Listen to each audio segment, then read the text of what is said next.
Despite having a few games in a series that fell short of expectations, the Mortal Kombat franchise was still going strong during the Nintendo 64's lifespan. Mortal Kombat Gold has been panned by critics, and so Midway were looking at ways to reboot the franchise.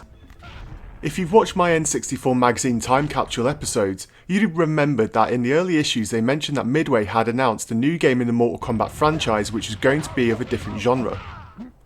This news sent fanboys into meltdown. The thought of what Midway would release was a hot topic at the time. Many people wanted and expected an RPG based in the Mortal Kombat universe. Others thought that maybe a platformer would be on the cards. Few people however thought that Midway would be looking to put out a 2D side-scrolling beat-em-up. After all, they seemed to have become stale and none had sold particularly well since the 16-bit era.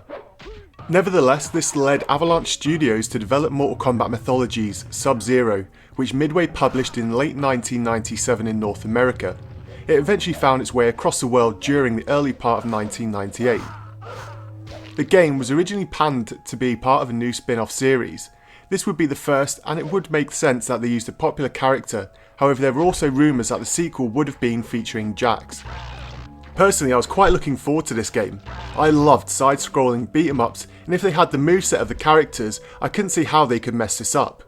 But as you have no doubt noticed from the footage, this game is quite simply one of the worst experiences I have ever had whilst playing any video game ever. And yes, I have played Superman 64. Graphically, the game is way below par.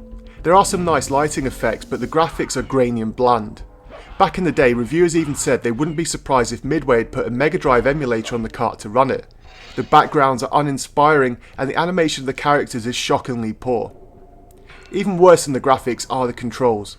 The whole concept is an utter mess. The biggest annoyance is when fighting, you actually have to press a button to face the other way. This causes so many opportunities for your opponents to beat the crap out of you, and that you'll easily become frustrated. The hit detection is also some of the worst I've ever seen. This goes for standard kicks and punches and makes fighting such a chore that you'll want to give up quickly.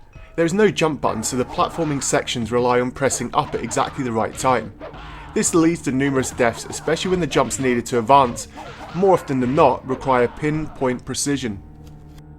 Now, the biggest problem with the game is in the gameplay.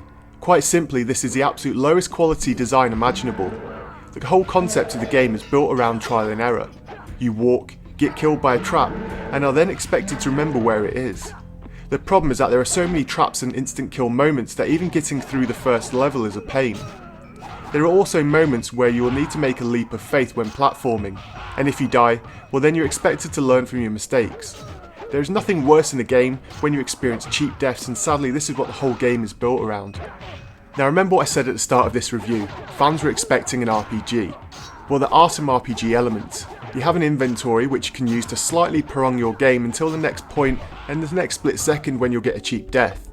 You're also able to learn new moves which will help you progress through the game, such as the slide attack and freeze, and they do become handy towards the end of the game, but I honestly can't see how anyone would have got there back in the day. I rarely use cheat codes, but for this review I simply had to use a level select to show off all the levels. The game is just way too hard, and I expect for many of you watching this footage it'll all be new, as getting to these stages would have meant an effort of Olympiad standard. Reviewing Mortal Kombat Mythologies Sub-Zero was a lot like going to the dentist. You hope everything will be okay, but you quickly realise things got ugly.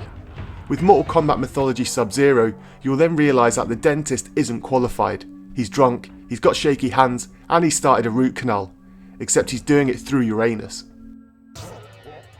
This is a game nobody should ever have to play again. Don't say I didn't warn you.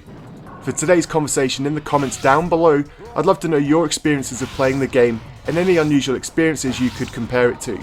Until next time, take care.